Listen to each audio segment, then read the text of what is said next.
Imagine an adversary so vast, so terrifying, that even Moses, the prophet chosen by the Lord, needed divine reassurance to keep fear from overtaking him.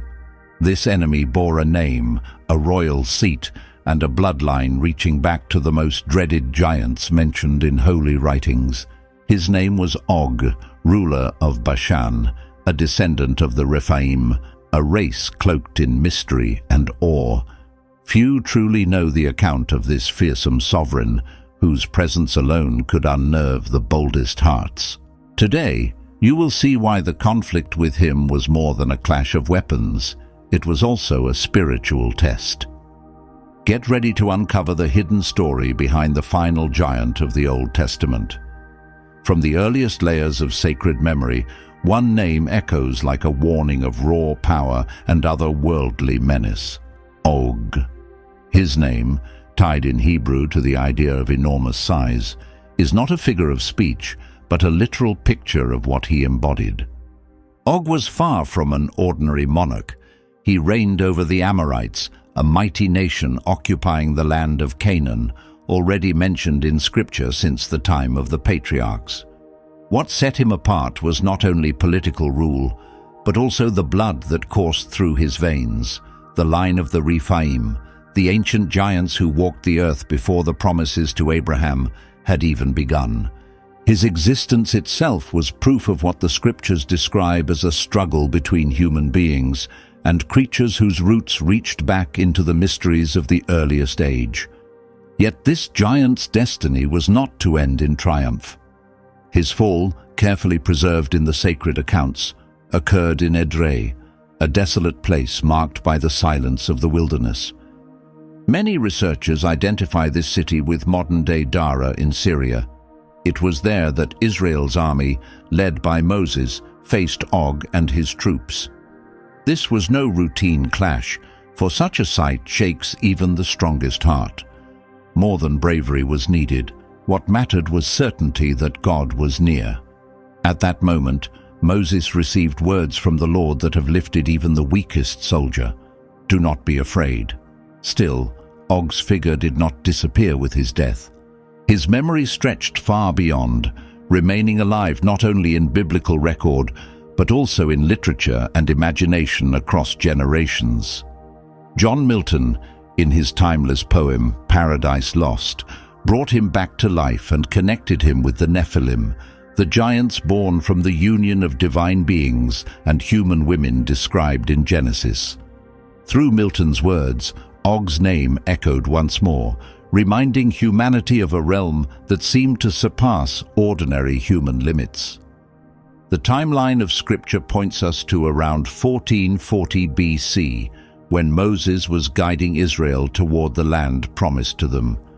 The Amorites, a Semitic-speaking people deeply influenced by Mesopotamian and Canaanite traditions, had already built strong cities and developed military customs. Yet among them no fighter stood equal to their king.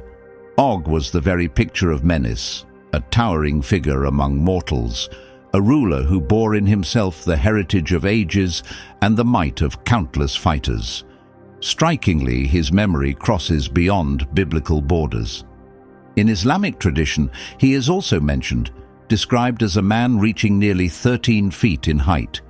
His legacy, then, is not confined to the Hebrew Scriptures, but finds a place in the Quran as well, showing that his presence was carved into multiple cultures, as though erasing him from memory was impossible.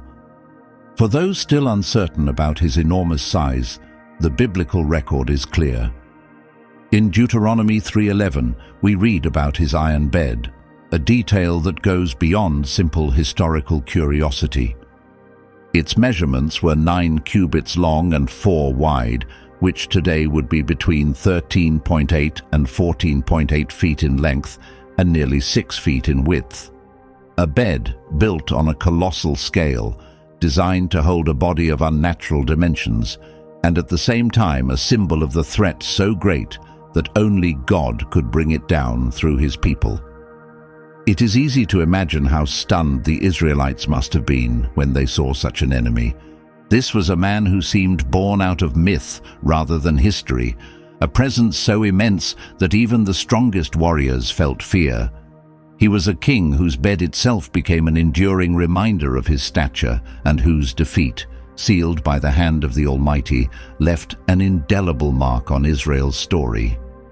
Of all the giants spoken of in the sacred writings, few, if any, rival Og in sheer magnitude.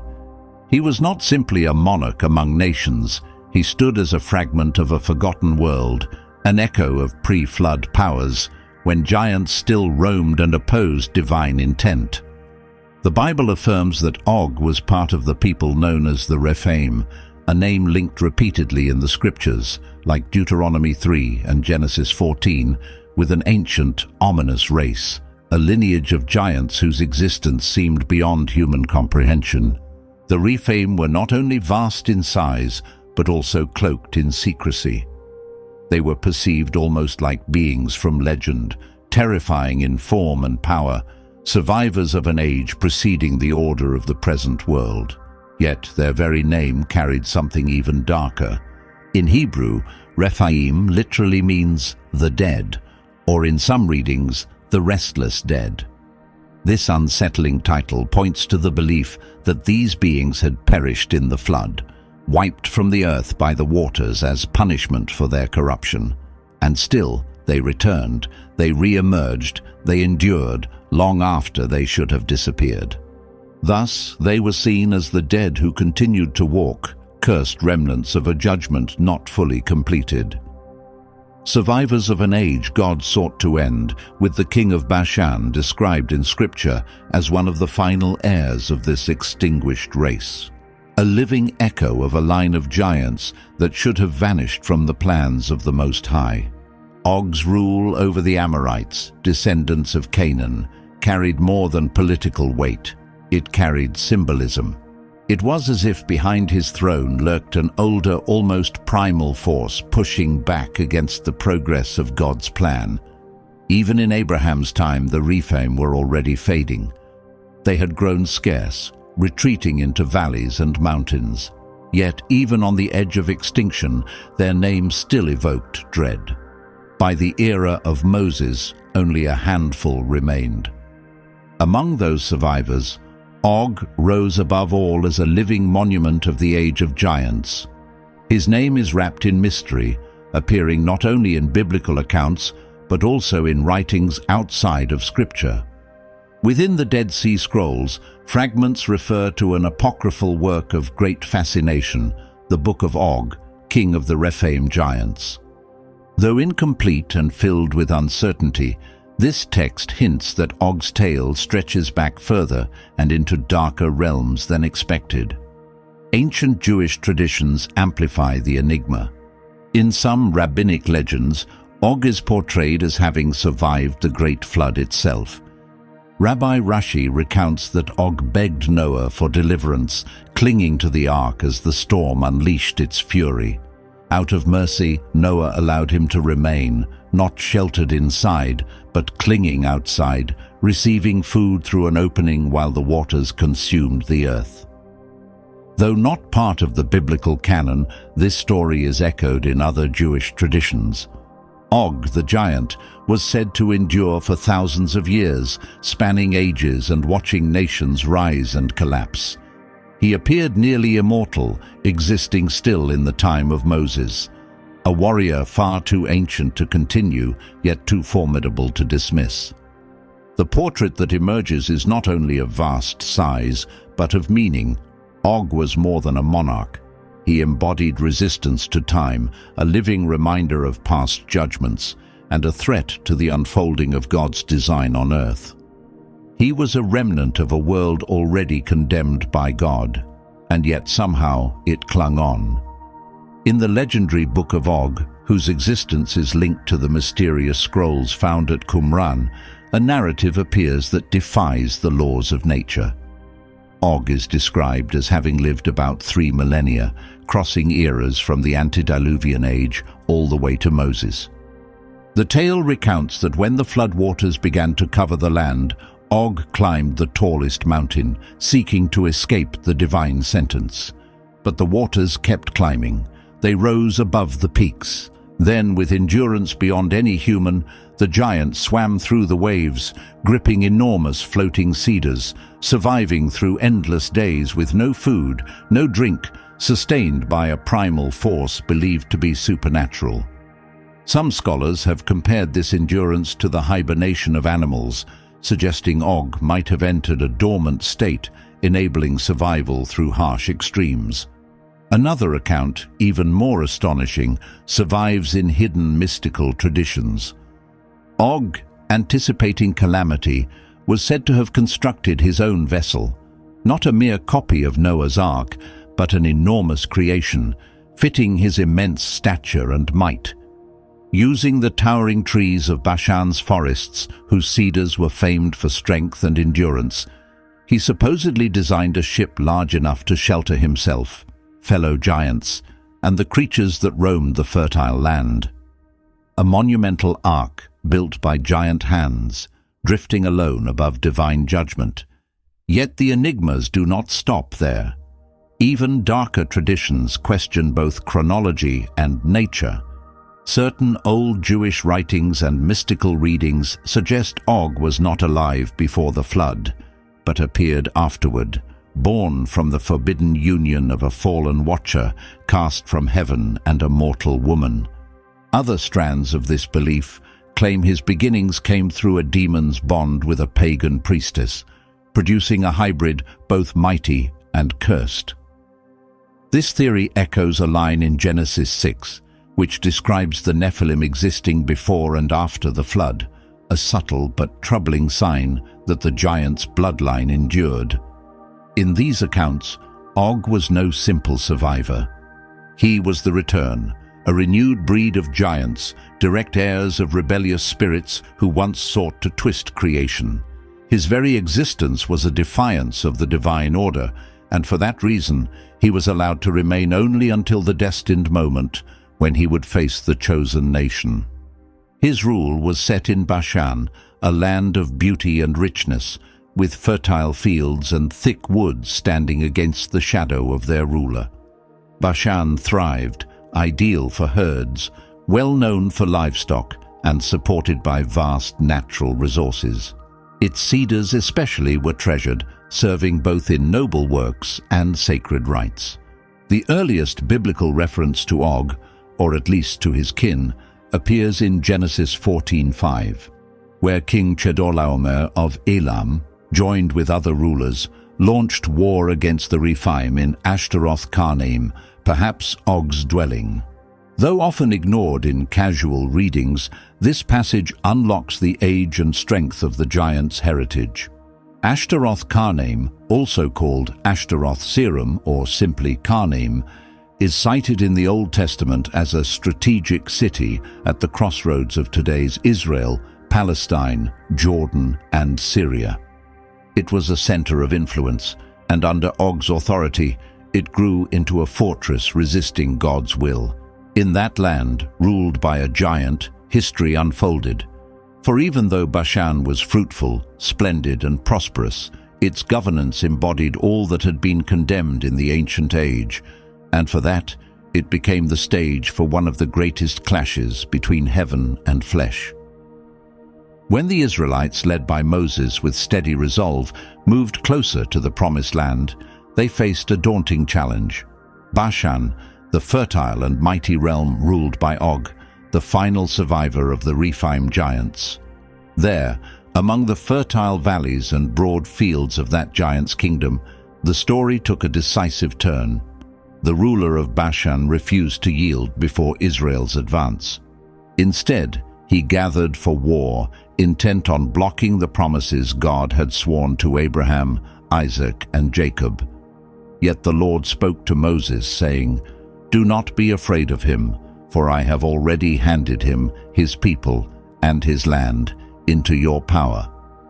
Numbers 21:34. The clash was fierce but short. According to Numbers 21:34-35, and expanded in Deuteronomy 3:1-7, Og and his armies were crushed, along with their fortified towns. The last of the Rephaim was gone, and with him ended an era. Ashtaroth-Karnaim, once the proud emblem of Bashan's strength, was taken into Israelite hands. Though scripture mentions it only within the list of conquered lands, the city's value was strategic. Its fall cleared the way for full dominion over Bashan and secured Israel's hold east of the Jordan River. Bashan itself was immense and plentiful. It stretched from southern Gilead up to the snowy ridges of Mount Hermon, and from the Jordan in the west to Salca's eastern border. Rich soil, wide pastures, and forests thick with oak and cedar filled the land. Following the triumph, God assigned this territory to half the tribe of Manasseh, as noted in Joshua 13:29-31. The covenant was now tangible, a divine pledge transformed into land for a nation once wandering the wilderness. Among Bashan's cities, Golan stood out. Appointed as one of the cities of refuge, sanctuaries where those guilty of unintentional killing could escape, it became a sign of mercy and justice, as mentioned in Joshua 21:27. Argob, another center in the region, later became one of Solomon's important administrative districts, recorded in 1 Kings 4:13. Thus, Bashan was reshaped from a land once ruled by giants into a land of law and order under God's care. Another fertile portion, called Arab, had served herds and produced wealth, and this territory too fell under Israelite possession. After Og's defeat, Arab was included in the inheritance of Manasseh and Gad, completing the division of the Promised Land arranged by Moses, and later confirmed in Israel's historical writings. Yet Bashan did not remain free of conflict. During the reign of Hazael, the harsh king of Syria, certain cities of Bashan were briefly taken, as 2 Kings 10:32-33 records. But that success was temporary. Jehoash, guided by Elisha's prophetic word, regained the captured towns, restoring Israel's control once again. 2 Kings 13:25. The prophecy came true, and through it, God's faithfulness was again displayed to his people. Over time, Bashan slowly disappeared from the main records of history, but its legacy endured. The prophets and singers of Israel often recalled its wealth. The wide fields, perfect for roaming cattle, are remembered in Ezekiel 39:18 and Psalm 22:12. The mighty oak trees appear in Isaiah 2:13 and Ezekiel 27:6, while its beauty and plenty are described in Amos 4:1 and Jeremiah 50:19. Even when ignored by people, Bashan lived on in the memory of God and his messengers. After the exile, the land east of the Jordan was generally called Gilead, a name that included what was once Bashan. Later divided and arranged, Bashan was split into 4 main districts: Golan, in the hills that still carry that name today; Horon, noted in Ezekiel 47:16 as a town or borderland; Argob, the earlier seat of power; and Batanea, the title by which Bashan was known in later Greek and Roman accounts. In this way, the land of the last giant was fully changed. What had once resisted God's plan became part of Israel's story. Bashan, once ruled by Og, turned into pasture for flocks, a safe city, a home for prophets, and a setting where promises came true. Some old traditions say it was not Moses who struck the last blow against Og, but Joshua, the fearless fighter who later led Israel. These accounts declare that, with a spear in hand, Joshua met the giant of Bashan face to face and killed him, closing a bloodline that had stood against God's purpose. Yet, whoever delivered the strike, the truth is clear. Og was only one among many giants Israel faced on the road into the land of promise. Canaan was indeed a land rich with blessings, yet filled with dangers. It was occupied by strong nations, walled cities, and figures who looked like something pulled from the nightmares of the past. And among them all, Og stood out. Nearly 15 feet tall and more than 6 wide, his presence was terrifying, a man of flesh and blood, yet with almost unreal size. To face Og was to stand before a living mountain, a creature whose roots stretched back to the corrupted beginnings of the world. His body was like armor, his arms like oak trunks. His voice rumbled across the valleys of Bashan. A monster, that is how he seemed. Not only a king, but a living sign of a time God had swept away with the flood, yet one that had endured. Still, Og fell. For no matter the strength of the giant, no enemy stands against the will of the Most High. No barrier remains when God grants triumph to his people. Og was the last of the Rephaim. With his death, not just a fight was finished, an entire age was ended, an age of gloom, replaced by the brightness of promise. I trust you enjoyed another chapter in our series on the giants of the Word. Thank you sincerely for staying with us until now. May you always rest under the care of God. Until next time.